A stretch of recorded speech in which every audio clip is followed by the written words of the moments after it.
The big games tonight.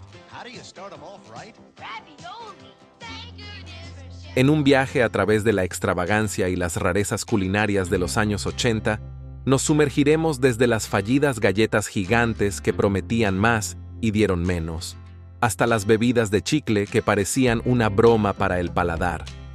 Acompáñame a explorar esos inventos que, con mucho entusiasmo y poca ejecución, intentaron conquistar nuestros corazones, pero solo lograron quedar en el olvido. Número 1. Sloppy Joes.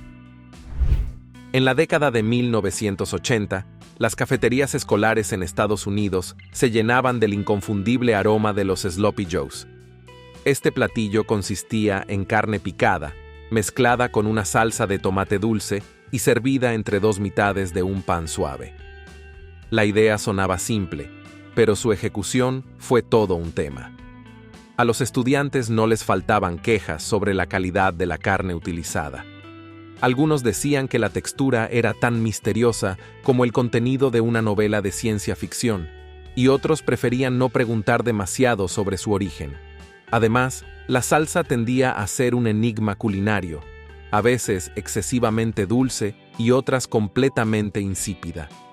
El contraste entre la imagen de una hamburguesa jugosa y la realidad de los Sloppy Joes fue suficiente para desalentar a cualquiera. En las cafeterías, los niños hacían lo posible por intercambiar este platillo con la esperanza de conseguir una porción de pizza o un simple sándwich de mantequilla de maní y mermelada. El personal de la cafetería, en un intento por mejorar su reputación, trataba de ajustar la receta, pero el resultado seguía siendo un plato que apenas lograba despertar algo de apetito. Algunos estudiantes incluso desarrollaron estrategias de supervivencia. Era común ver a los más ingeniosos armados con un arsenal de ketchup y mostaza para intentar salvar su almuerzo. Sin embargo, ni las tácticas más elaboradas podían disimular la consistencia líquida de la salsa que convertía cada bocado en un desastre seguro para la ropa. Las manchas de Sloppy Joes en las camisas escolares eran casi un símbolo de la época. Número 2. Oreo Big Stuff. A mediados de los años 80, una idea aparentemente brillante se hizo realidad. La Oreo Big Stuff. Era una versión gigante de la clásica y querida galleta Oreo, que prometía más de todo lo que hacía a esta galleta tan especial. Más chocolate, más crema, más diversión. A primera vista, el concepto parecía un sueño hecho realidad para los amantes de los dulces, pero la experiencia fue otra cosa. Los problemas empezaron con su tamaño, que resultó ser un verdadero desafío para la boca y la paciencia de quienes intentaban comerla. El gran volumen de esta galleta la hacía difícil de sostener y aún más difícil de morder sin hacer un desastre. Las manos de los niños se llenaban de migas de chocolate y la crema terminaba en lugares que ni siquiera ellos comprendían. Intentar mojarla en un vaso de leche era una misión imposible. La Oreo Big Stuff simplemente no encajaba, lo que frustraba a quienes querían replicar el ritual de la galleta original. ¿Cómo se suponía que uno disfrutara de esta experiencia sin una buena dosis de leche? Número 3. Goma de mascar. Dr. Pepper. Irrumpió en la década de 1980 como una propuesta tan audaz como extraña. La idea era simple: tomar el sabor único y chispeante del refresco Dr. Pepper y convertirlo en una experiencia masticable. Este chicle tenía un centro líquido que prometía ofrecer un golpe de sabor con cada mordida. Al principio, la idea intrigó a muchos, pues no todos los días se tenía la oportunidad de masticar el sabor de una gaseosa, y mucho menos uno tan peculiar como el de Dr. Pepper. Sin embargo, la realidad pronto se encargó de desinflar esa burbuja de entusiasmo. El primer problema fue la duración del sabor. Aquellos que mordían el chicle encontraban un agradable estallido de dulzura y especias, pero este desaparecía tan rápido como había llegado. En cuestión de minutos, lo que había comenzado como una experiencia refrescante se convertía en un trozo de goma sin ningún rastro del característico sabor. Para muchos, fue una gran decepción. Si uno iba a comprometerse a masticar durante varios minutos, al menos esperaba que el sabor le hiciera compañía por un poco más de tiempo. Número 4. He-Se Ecto Cooler. La década de 1980 fue un periodo donde la cultura pop influenció casi todo, incluso las bebidas. En medio del éxito de la franquicia de los cazafantasmas, surgió el He-Se Ecto Cooler, una bebida inspirada en la serie animada. Su empaque colorido, adornado con la imagen del famoso fantasma verde Slimer, capturó la imaginación de los niños de la época. Sin embargo, más allá de su aspecto atractivo, el verdadero reto para los padres era lidiar con el sabor que los niños, una vez pasadas las primeras impresiones, empezaban a criticar. El Ecto Cooler, con su color verde neón, prometía una experiencia refrescante, pero su sabor dejó mucho que desear. Los niños lo bebían con entusiasmo, esperando algo tan divertido como el empaque, pero lo que encontraban era un sabor extremadamente dulce que rápidamente se volvía empalagoso. A menudo, el exceso de azúcar le daba un toque artificial que poco se parecía al jugo de frutas que se esperaba. Los padres, preocupados por el alto contenido de azúcar, pronto comenzaron a cuestionar si esta bebida era realmente la mejor opción para el recreo. Número 5. Mac DLT. En 1984, McDonald's intentó revolucionar la forma de comer hamburguesas con su innovadora Mac DLT, McDonald's Lettuce and Tomato. La idea detrás de esta hamburguesa era simple pero audaz: mantener los ingredientes calientes y fríos separados hasta el último momento, con el objetivo de preservar la frescura de la lechuga y el tomate mientras la carne se mantenía caliente. Al principio, la McDLT fue recibida con curiosidad por los consumidores, quienes veían en su empaque especial una promesa de una experiencia de hamburguesa mejorada. Sin embargo, la realidad resultó ser un tanto más complicada. El empaque de la McDLT consistía en un contenedor de poliestireno dividido en dos partes, un lado para la carne caliente y el otro para los vegetales fríos. A la hora de comerla, los clientes debían armar la hamburguesa ellos mismos, un concepto que, si bien suena divertido, perdió su atractivo rápidamente. Para muchos, el proceso de ensamblar su propia hamburguesa resultaba más complicado de lo que valía la pena, especialmente cuando lo que buscaban en un restaurante de comida rápida era, precisamente, rapidez y comodidad. Número 6. New Coke. En 1985, Coca-Cola decidió que era el momento de dar un giro audaz a su fórmula centenaria y lanzó la New Coke. Este cambio fue un intento por revitalizar la marca y competir de manera más agresiva con su eterno rival, Pepsi. La decisión de modificar el sabor de un ícono fue recibida, en un inicio, con una mezcla de curiosidad y escepticismo. Sin embargo, lo que la compañía no esperaba era la tormenta de críticas y la furia que se desataría entre los consumidores más fieles. La New Coke se promocionó como una versión más suave y dulce de la clásica Coca-Cola, orientada a los gustos más modernos de la época. Pero el público no tardó en alzar la voz, argumentando que la nueva fórmula carecía del característico chispeo que hacía a Coca-Cola tan especial. Para los fanáticos de toda la vida, la New Coke era una traición a sus recuerdos, a esa sensación de abrir una botella fría en un día caluroso de verano y disfrutar del sabor único que conocían desde la infancia. Las líneas telefónicas de atención al cliente de Coca-Cola se colapsaron con quejas y súplicas para que regresara la fórmula original. La indignación fue tal que incluso se formaron grupos de protesta, con campañas para boicotear la New Coke y presionar a la empresa a reconsiderar su decisión. Los titulares de los periódicos recogían historias de consumidores que almacenaban las últimas botellas de la fórmula original como si se tratara de un tesoro nacional. El descontento fue un fenómeno que atravesó generaciones, desde los más jóvenes hasta aquellos que recordaban haber crecido con la Coca-Cola de siempre. Número 7. Sizzling. En la búsqueda de alternativas más saludables al tocino tradicional, surgió en los años 80 una opción prometedora llamada sizzling. Este producto a base de pavo prometía toda la satisfacción crujiente del tocino, pero con un menor contenido de grasa y calorías. A primera vista, parecía la solución ideal para quienes querían cuidar su salud sin renunciar al placer de un desayuno sabroso. Las campañas de publicidad presentaban a Sizzling como el mejor amigo de aquellos que se preocupaban por su figura, asegurando que podían disfrutar de un tocino sin culpas. Sin embargo, la realidad fue un tanto menos apetecible. Para muchos, la primera experiencia con Sizzling fue una gran decepción. Aunque el aroma prometía un sabor similar al tocino, la textura era el primer golpe de realidad. Lejos de ser crujiente, Sizzling tenía una consistencia masticable que dejaba a los consumidores añorando el auténtico crujido del tocino tradicional. Al tratar de cocinarlo para que alcanzara una textura más firme, terminaba quemándose fácilmente, dejando un sabor a quemado que nadie disfrutaba. El sabor fue otro de los grandes problemas.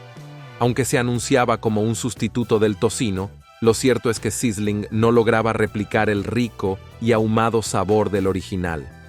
A pesar de los esfuerzos por sazonarlo de manera similar, su gusto era considerado por muchos como insulso y falto de la profundidad que uno esperaba en cada bocado de tocino. Aquellos que lo probaron pronto se encontraron añorando el clásico sabor del cerdo, aunque eso significara renunciar a la promesa de un desayuno más ligero. Número 8. Caramelos de dieta AIDS. En la década de 1980, la cultura de la dieta estaba en su apogeo y muchas personas buscaban maneras de controlar su apetito para perder peso. En este contexto, surgieron los caramelos de dieta AIDS, que prometían ser una solución dulce y sencilla para combatir esos antojos que acechaban entre comidas. Estos caramelos, que venían en sabores como chocolate, menta y caramelo, aseguraban suprimir el apetito de una manera deliciosa. Sin embargo, lo que parecía una propuesta prometedora pronto se convirtió en un desafortunado caso de cómo el destino puede torcer las cosas. Al principio, los caramelos de dieta AIDS encontraron su nicho entre quienes buscaban alternativas para perder peso sin recurrir a métodos extremos. Era un tiempo en el que la gente abrazaba con entusiasmo cualquier producto que ofreciera la promesa de adelgazar sin mucho esfuerzo. Sin embargo, el sabor de los caramelos no convencía del todo a los consumidores. Aunque la idea de un dulce que te ayudara a perder peso sonaba bien, muchos se quejaban de que el sabor era, en el mejor de los casos, apenas aceptable y, en el peor, amargo y difícil de masticar. Pero el mayor golpe para los caramelos de dieta AIDS no fue su sabor, sino el desafortunado giro que tomó su nombre. A medida que la crisis del SIDA comenzó a dominar los titulares y la conciencia pública en los años 80, la similitud fonética entre AIDS y AIDS se convirtió en un problema insalvable para la marca.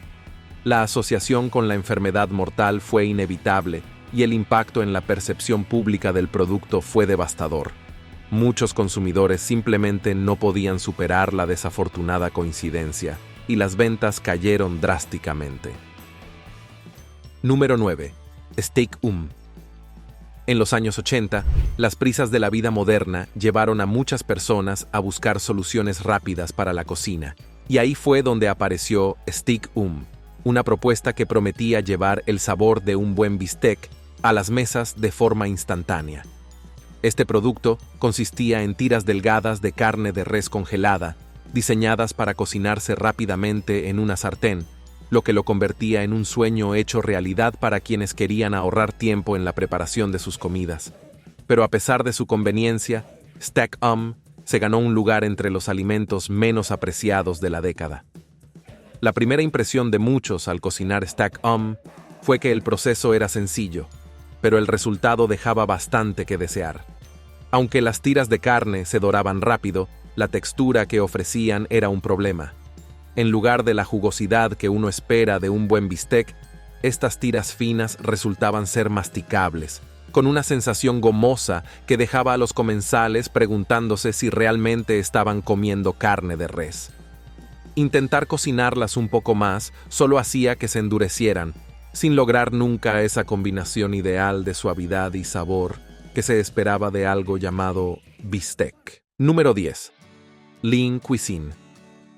A mediados de los años 80, la marca Lean Cuisine apareció en los congeladores de las tiendas de comestibles, prometiendo ser la respuesta para aquellos que buscaban comidas rápidas y bajas en calorías.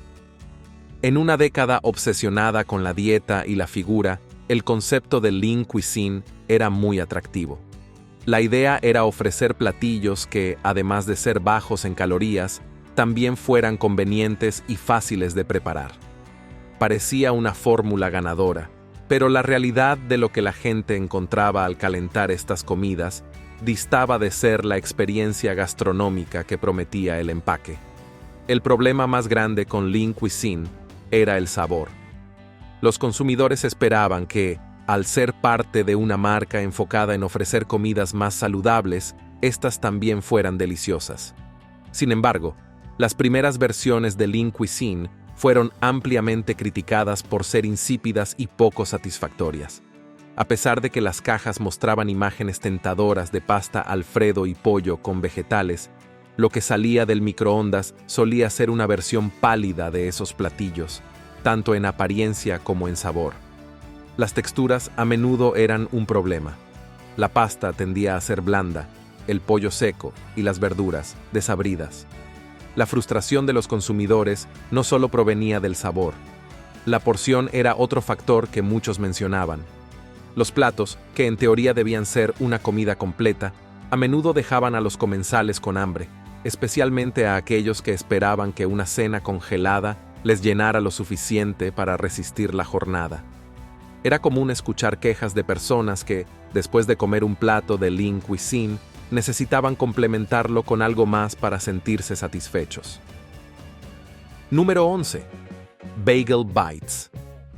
En la década de 1980, los Bagel Bites llegaron como una opción divertida para aquellos que amaban la pizza y querían disfrutarla de forma rápida y en miniatura. Estos pequeños bocadillos prometían traer la experiencia de una pizza en cada bocado, con el toque novedoso de estar servidos sobre un mini bagel en lugar de la tradicional masa de pizza. La combinación de pan, queso derretido y una salsa de tomate dulce parecía tenerlo todo para convertirse en el favorito de las meriendas.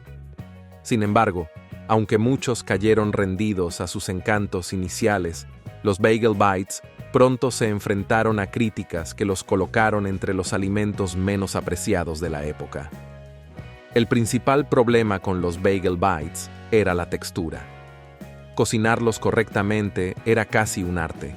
Si se dejaban demasiado tiempo en el horno, los bagels se volvían tan duros que parecía que uno podría romperse un diente al intentar morderlos. En cambio, si se cocinaban de forma insuficiente, la parte superior con el queso quedaba derretida, pero la base seguía siendo una masa gomosa.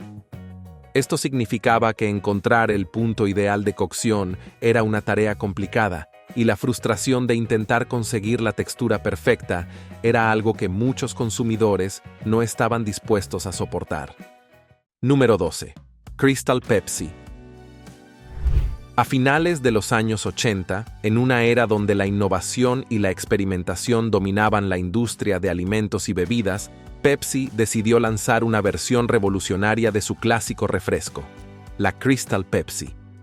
Llegó a los estantes a principios de los 90 con una misión clara: romper con la tradición de las colas oscuras y ofrecer algo completamente diferente.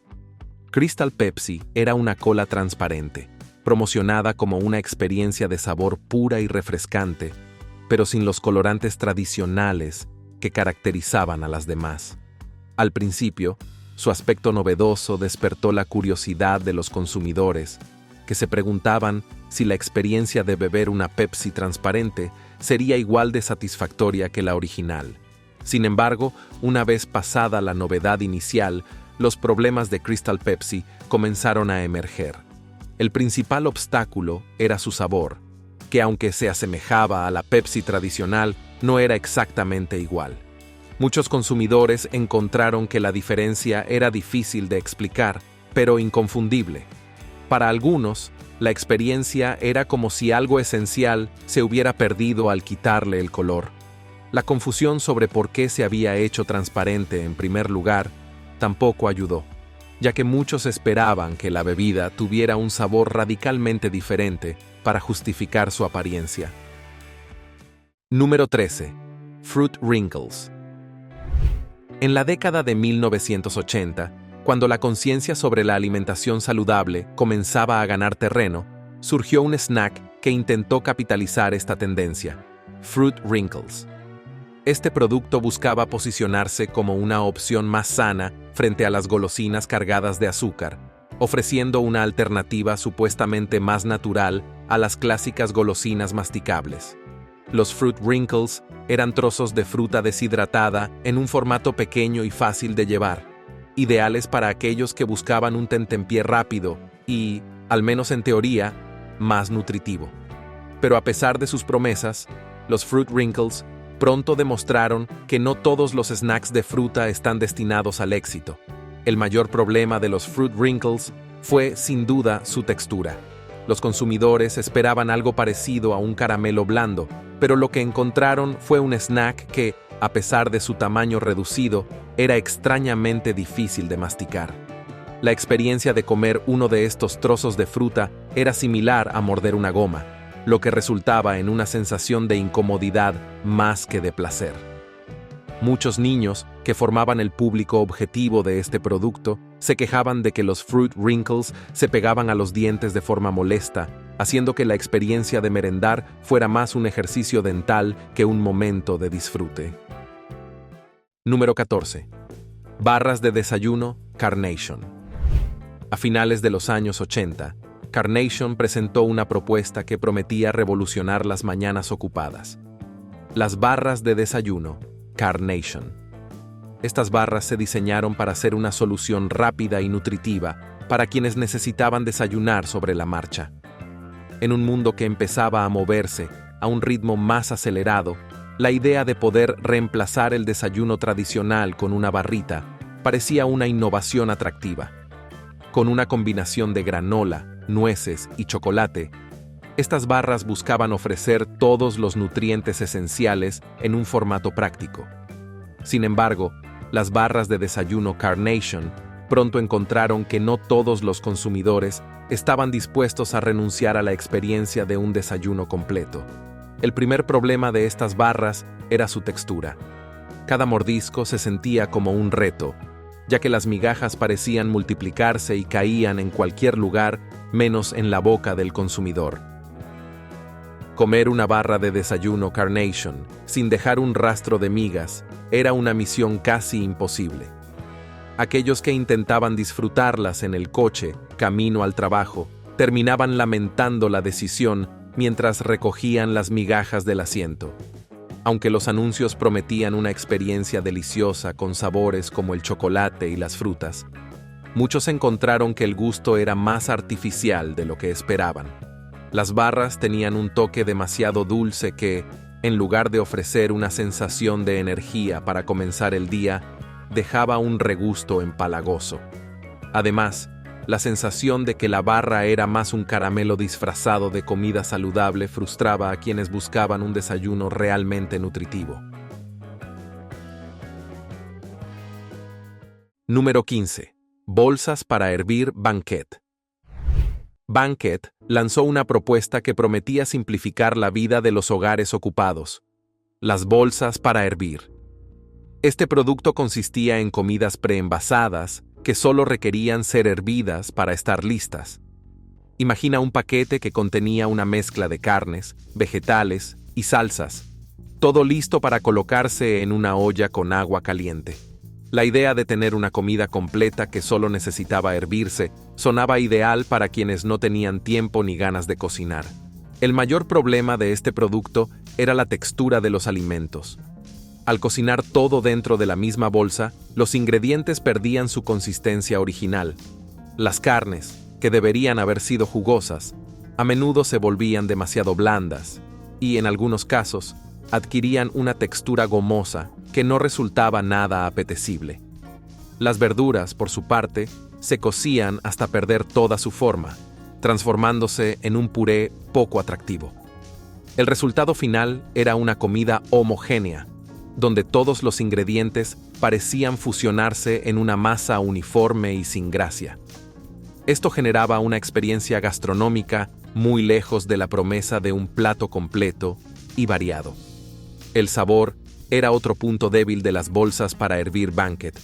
Aunque cada bolsa prometía ser una combinación de sabores equilibrada, lo cierto es que la cocción conjunta de todos los ingredientes solía dar lugar a una mezcla insípida y monótona. Las salsas, que debían aportar un toque de sabor, a menudo terminaban diluyéndose en el agua de cocción.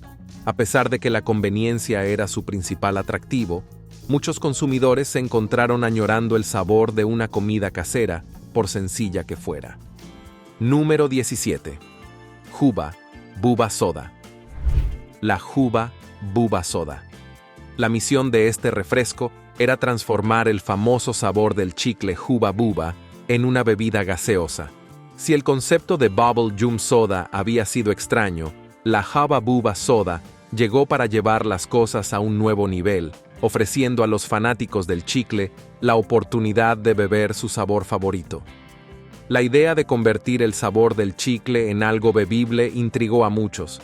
El primer sorbo de Hubba Bubba Soda solía provocar una reacción de sorpresa, y no necesariamente de la buena, mientras que el chicle Hubba Bubba era conocido por su dulce explosión de sabor a frutas y su capacidad para hacer enormes burbujas. En forma de refresco, esa explosión se traducía en un golpe de dulzura extrema que dejaba al paladar saturado después de apenas unos sorbos. La combinación de un sabor de chicle con la carbonatación no encajaba bien. La efervescencia típica de un refresco contrastaba de manera extraña con el sabor azucarado y artificial, creando una mezcla que, para muchos, era difícil de disfrutar. Número 18. Paletas de pudín, Jell-O. Las paletas de pudín Jell-O. La idea era sencilla y atractiva. Un postre cremoso que se pudiera disfrutar en forma de paleta, combinando el sabor familiar del pudín con la frescura de un helado. A primera vista, parecía que la marca había encontrado una fórmula ganadora.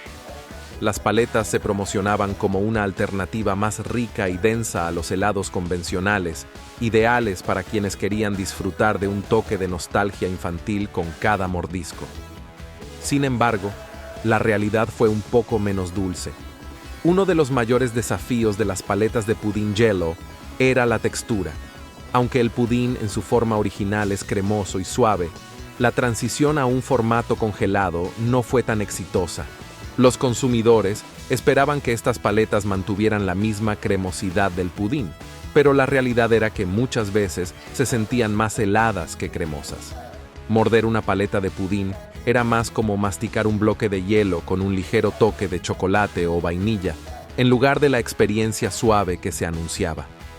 Esta inconsistencia en la textura hizo que muchas personas sintieran que el producto no cumplía con la promesa de ser un pudín en paleta. Número 19. Hamburguesas de salchicha italiana, premio. La idea era simple: tomar el clásico sabor de la salchicha italiana y transformarlo en una hamburguesa que pudiera disfrutarse de manera fácil y rápida. Las hamburguesas de salchicha italiana, premio, prometían un toque de especias y la rica experiencia de una auténtica salchicha, pero en forma de hamburguesa. Sin embargo, a pesar de las buenas intenciones, este producto no logró conquistar a los consumidores y terminó entre los alimentos menos recordados de la época. El primer gran obstáculo para las hamburguesas de salchicha italiana premio fue su textura. Aunque la salchicha tradicional italiana suele tener una jugosidad característica, estas hamburguesas eran a menudo descritas como demasiado grasosas. Al cocinarlas, era común que soltaran una cantidad considerable de grasa en la sartén, lo que dejaba la experiencia de comerlas algo pesada y poco agradable. En lugar de la suculencia que uno espera de una buena hamburguesa o de una salchicha, lo que muchos encontraban era una textura aceitosa que no terminaba de convencer a los paladares más exigentes. Número 20. Chef Boyardee.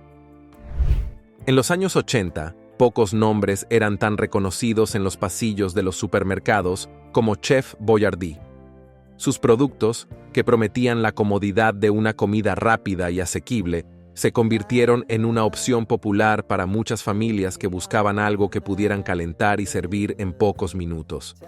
Desde ravioles en lata hasta espaguetis con albóndigas, los productos de Chef Boyardee ofrecían una amplia gama de comidas listas para aquellos que no tenían el tiempo o la energía para cocinar desde cero. Sin embargo, con el tiempo, estos platillos preenvasados también se ganaron un lugar en la lista de los peores alimentos de la década, y por una buena razón. Uno de los principales problemas de los productos de Chef Boyardee era la textura de la pasta. A pesar de que las etiquetas mostraban imágenes de pastas deliciosas y perfectamente cocinadas, la realidad era que lo que salía de la lata rara vez cumplía con esa expectativa. La pasta solía ser blanda, casi desintegrándose al contacto con el tenedor, lo que dejaba una sensación de que había pasado demasiado tiempo en la lata. Para quienes estaban acostumbrados a la pasta al dente, la experiencia de comer un plato de Chef Boyardee era como un ataque directo a la cultura italiana. Las albóndigas, que acompañaban muchos de los platillos, no lograban mejorar mucho la situación. Su textura compacta y su falta de jugosidad dejaban mucho que desear.